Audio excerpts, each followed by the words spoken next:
Hey guys, welcome to the Album Showdown, where we put music's greatest albums face to face and see who comes out the winner. In today's episode of the Dream Theater season, we'll be comparing 2003's Train of Thought versus 2019's Distance Over Time. Check it out.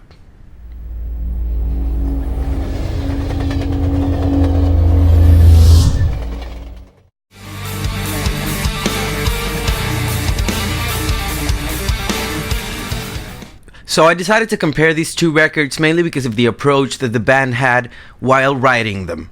If you remember, in 2003, what they did was they wrote as a live band and demoed the whole thing, and then entered into a recording studio to produce these demos, right? We started writing Train of Thought in March 2003. We cooped ourselves up in a rehearsal studio in Manhattan in New York City and spent several weeks up there banging it out with the amps at full volume and writing as a live band. And that's what happened here as well. They retired to a location where they, wrote as a live band again.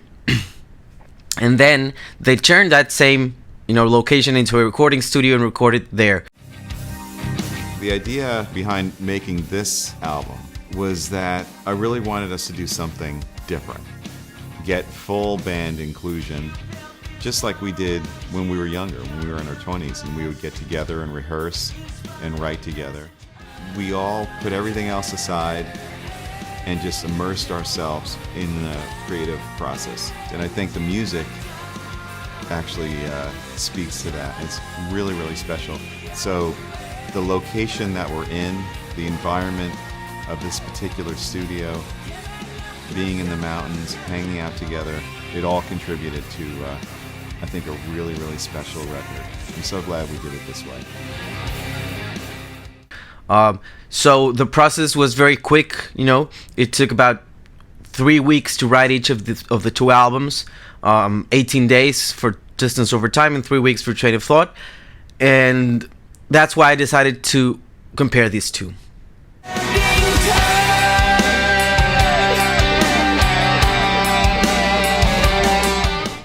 Both albums are very guitar driven. What I mean by this, if you pay attention to the music, you're gonna find that the guitar is the one that is mainly leading the music forward in these two albums, which if you compare it to other albums, for example The Astonishing, you're gonna find that's very different. The Astonishing has a more orchestral kind of vibe moving forward.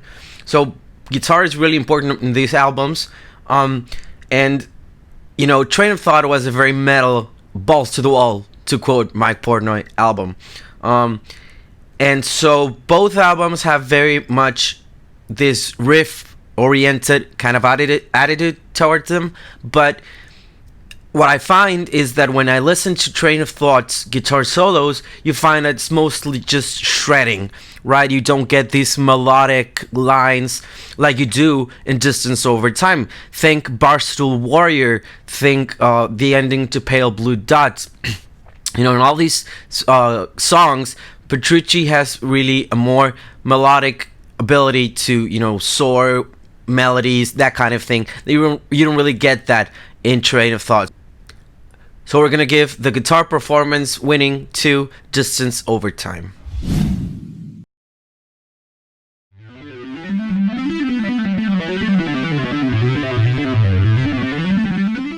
The keyboard, like I said, is not a very vital instrument in these records, especially because of the nature of the songs. Again, if you think more of an images and words kind of album, more of a dramatic turn of events, with the strings and the pianos really move stuff forward, that's not the case in this albums.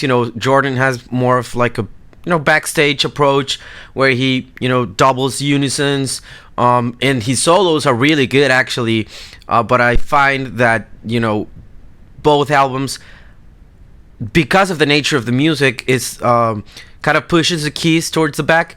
Having said that, though, Train of Thought has this really beautiful piano arrangements and string arrangements and synth arrangements. So I really think that, Train of Thought has the best keyboard performance when you compare these two. So we're gonna give it to Train of Thought when it comes to keyboards.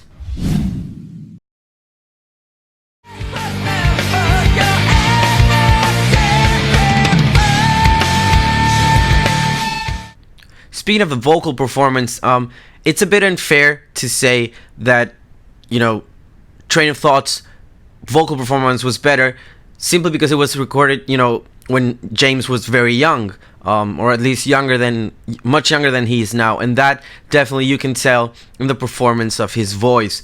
Now, I don't think it's fair to say that, but that's the reality. And when you find that this album, Distance Over Time, doesn't really have like a moment for Labrie to shine, except for the song Out of Reach, which is really beautiful, but I mean, he doesn't shine as much as he did, for example, in Endless Sacrifice or In the Name of God. I think those bits and pieces of his vocal performance really are better in Train of Thought.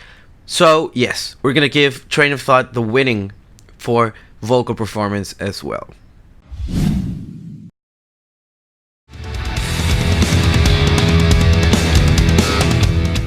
Now to the drums. This is where most people are going to be more divided, because some of you guys actually prefer Portnoy over Mangini. I mean, I do too. I know I do. Having said that, I really love Mangini's playing in the band. But this is not a video, about comparing drummers, but I don't feel that Mangini had a really, managed to incorporate himself in the band through the first albums, A Dramatic Turn of Events, The Astonishing.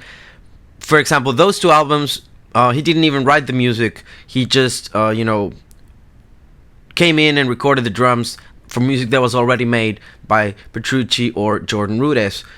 And when you think about this album, it's very different because he was a part, and you can tell, a part of the writing, and it was done in a more clever way than previous albums from him. So his playing really came alive to me in this album. I feel like he's very well connected with the band, and the playing is unbelievably smart, clever, and very technically impressive as well. And when you think about Train of Thought, I mean, yeah, it was a very metal album, so the drums were a big part of it, but I don't think that there are moments there, that are as good as we have them here. I mean, there's a couple of, fails in Endless Sacrifice, but overall, I think the playing is more impressive to me, at least in this album, partly because it's the first time that I hear that Mangini is finally incorporated into the band. So in this category, Distance Over Time takes the win.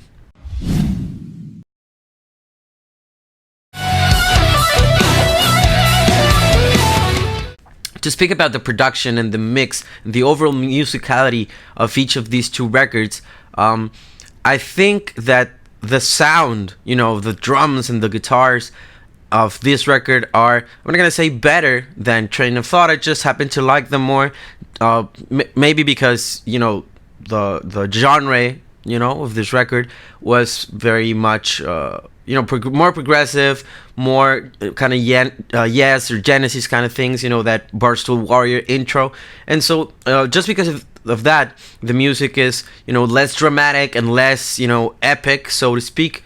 But that's a good thing, because it's Dream Theater has never repeated themselves with an album, I believe. And also the musicality, like we mentioned before, this album has more melodic themes going on than Train of Thought, and so that's why this one gets the win for Distance Over Time. So there you have it, guys. Distance Over Time is the winner in this album showdown. Stay tuned for more episodes, and we'll see which albums we compare next time.